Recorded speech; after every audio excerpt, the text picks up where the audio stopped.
என்ன பேசுறாரு அப்படின்றத கேட்போம். ஆனா ஸ்டார்டிங் அவர் என்ன சொல்லியிருக்கிறாரு வந்து பாத்தீங்கன்னா, மக்கள் பைசால ₹1 கூட நான் தொட மாட்டேன். அதே மாதிரி இப்ப ஆண்டுட்டு இருக்கவங்க இதுக்கு முன்னாடி ஆடவங்க அதை சொல்ல முடியுமா அப்படின்னு ஆரம்பிச்சிருக்காரு. இதுக்கு என்னெல்லாம் பேசியிருக்காரு அப்படின்னு என்னை எதிர்த்துட்டு இருக்கிறவங்களால தில்லா கட்சா கெத்தா இத சொல்ல முடியுமா?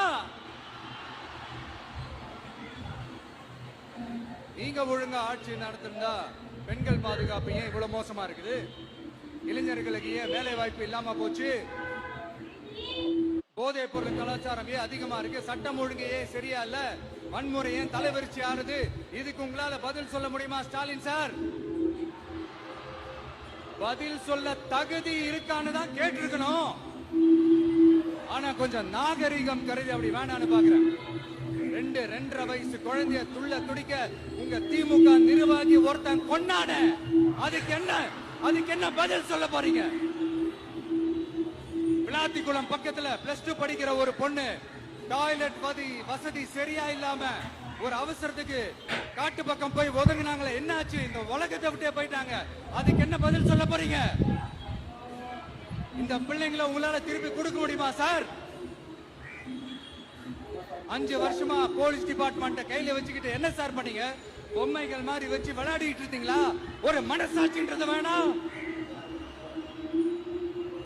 நாங்குநேரி பிரச்சனையை பத்தி பேசினா அது போதையில நடந்துச்சான், போதை பொருட்கள்னால அது நடந்துச்சான்.